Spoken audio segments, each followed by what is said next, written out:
1172 में गांव खोतवाल जिला मुल्तान में हुआ।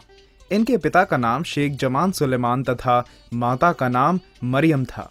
इनकी माता धर्मात्मा इस्लामी तालीम की ज्ञाता थी। वह शुद्ध हृदय वाली व ईमानदार थी। उसकी शिक्षा का प्रभाव फरीद जी के ऊपर बचपन में ही बहुत पड़ा। आप कई साल से कुरान मजीद अध्ययन कर गए। यह भी कहा जाता है कि मौखिक रूप से पहले ही याद कर लिया तथा धार्मिक परिपक्व हो गए। इनके पिता मशहूर सूफी थे। शेख फरीद जी के पूर्वज सुल्तान महमूद गजनवी के साथ संबंध रखते थे। आपके पिता गजनवी के भतीजे थे। सुलेमान पहले हिंद आ गया, फिर वहां से लाहौर आ बैठा। सुलेमान का फकीरी दायरा कायम हो गया। लाहौर से उठकर जंगली इलाके मुल्क की तरफ चले गए। अंत में पाकपटन में अपना स्थान कायम कर लिया।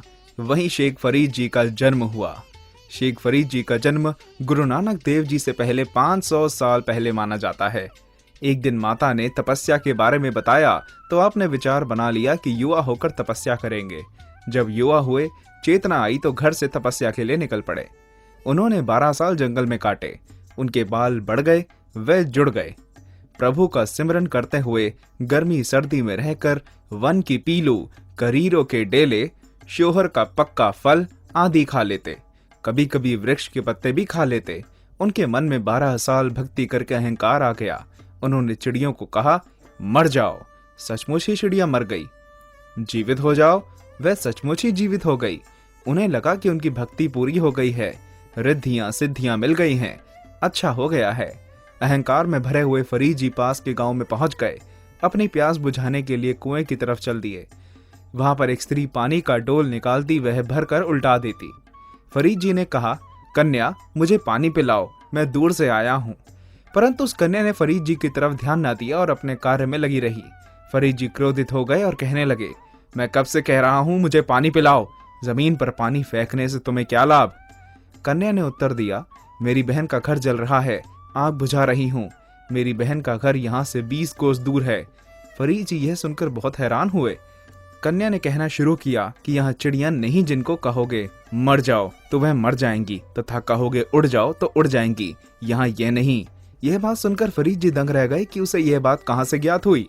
आप चाहे मुझे पानी ना पिलाएं, परंतु ये सारी शक्ति जानने तथा आंख बुझाने की कहां से प्राप्त की। कन्या ने उत्तर दिया, सेवा तथा पति प्रेम करती हूँ, यही तपस्या है, अहंकार नहीं। भला आपने तो परीक्षा की, प्रभु की परीक्षा, मन में संदेह उत्पन्न किया, ऐसा हरगिज नहीं करना चाहिए था। फरीद जी ने पानी पिया और क्या देखते हैं कि कुआं खाली है, न डोल न फिरनी न वह स्त्री। अकेले फरीद जी वहां खड़े थे। वह हैरान हो गए और जान गए कि परमात्मा ने यह सारा खेल रचा है। घर पहुंचे तो मां ने देखा कि पुत्र के बाल जुड़े हुए हैं। वह उसे संवारने लगी। फरीद जी को पीड़ा महसूस हुई। मां कहने लगी, पुत्र जिन वृक्षों के पत्ते तोड़कर खाते थे तो उनको पीड़ा नहीं होती थी। इस तरह दूसरों को दुख देने से पीड़ा अनुभव होती है। सब में अल्लाह का नूर है, चाहे कोई पक्षी है या परिंदा। उन्हें ज्ञात हो गया कि उनकी भक्ति अभी अधूरी है, जो की थी चिड़ियों की परीक्षा में गवा ली। इस तरह उनके मन में दूसरी बार तपस्या करने का ध्यान आया। बाबा फरीद ने फिर घर छोड़ दिया। धरती पर गिरी हुई चीज ही खाते, वृक्ष से पत्ता तक ना तोड़ते। इस तरह कई साल बीत गए। उनका शरीर कमजोर हो गया। प्रभु दर्शन की लालसा थी, पर भगवान के दर्शन नहीं होते थे। भव शरीर पिंजर मात्र ही रह गया है। इस तरह कई साल भक्ति करते बीत गए, परमेश्वर नहीं आया। प्रभु के दर्शन 1-2 बार हुए, मन को संतुष्टि हुई, पर पूर्णता प्राप्त नहीं हुई। उन्हें यह ज्ञात हो गया कि बिना मूर्छा धारण किए मन का संतोष प्राप्त नहीं होता, इसलिए गुरु धारण करना जरूरी है। गुरु की खोज में फरीद जी अजमेर में चिश्ती साहिब के पास पहुंच गए। उन्हें मुर्शद मानकर सेवा करने लगे। भक्ति के लिए सेवा व श्रद्धा 2 गुण चाहिए थे। आप डटकर सेवा करते रहे। आपकी सेवा गुरु को स्नान कराने की थी, स्वयं ही अग्नि जलानी और पानी गर्म करना। एक दिन खूब बारिश हुई। उस काल में माचिस ना होने के कारण अग्नि संभाल कर रखनी पड़ती थी। फरीद जी को चिंता हो गई। अभी भयंकर तूफान में डेरे से बाहर निकल पड़े और उन्होंने देखा कि वेश्या की बैठक में अग्नि जल रही है। फरीद जी निडरता के साथ अंदर चले गए। उन्हें देखकर वेश्या मन ही मन कुछ और ही सोचती रही, लेकिन उसका सोचना फरीद जी के विपरीत था। उन्होंने कहा, माता जी अग्नि चाहिए। यदि अग्नि ना मिली तो स्नान कैसे होगा, और चिश्ती जी खुदा की बंदगी कैसे करेंगे। यह सुनकर कुकर्मी वैश्या हंस पड़ी और कहने लगी कि मुझे भी किसी चीज की आवश्यकता है। फरीद जी, किस चीज की आवश्यकता है? वैश्या, आपकी।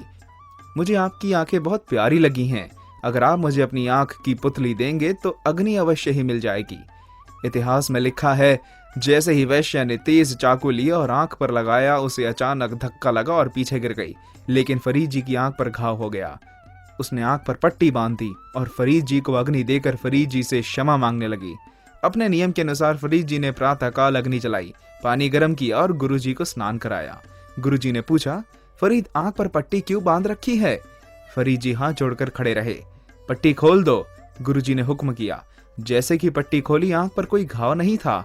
आंख वैसे की वैसी थी। मुर्शिद ने वचन किया, तुम्हारी सेवा परवान हुई, तपस्या भी पूर्ण हुई। अहंकार मत करना और खुदा को सदा याद रखना। रिद्धियां सिद्धियां सदा आपके साथ रहेंगी। अपने घर जाकर खुदा की महिमा गाओ। इस प्रकार हजरत चिश्ती साहिब प्रसन्नता पूर्वक वर देते गए और बाबा फरीद जी उनके चरण पकड़कर श्रवण करते हुए कृतार्थ हो गए। बाबा फरीद जी अपने घर पाक पटन लौट आए और इस्लाम धर्म का प्रचार करने लगे। नेकी, सत्य और विनय का प्रकाश चारों तरफ जगमगाया तथा आपकी गद्दी का यश दूर दूर तक फैल गया। जो भी उस गद्दी पर विराजमान होता, उसका नाम फरीद रखा जाता। अब भी यह गद्दी करामाती गद्दी मानी जाती है। साहित्यिक देन, श्री गुरु ग्रंथ साहिब में आपकी बाणी के श्लोक विद्यमान हैं, जिन्हें श्लोक फरीद जी कहा जाता है। इनकी सारी ही बाणी कल्याणकारी तथा उपदेश प्रदान करने वाली हैं।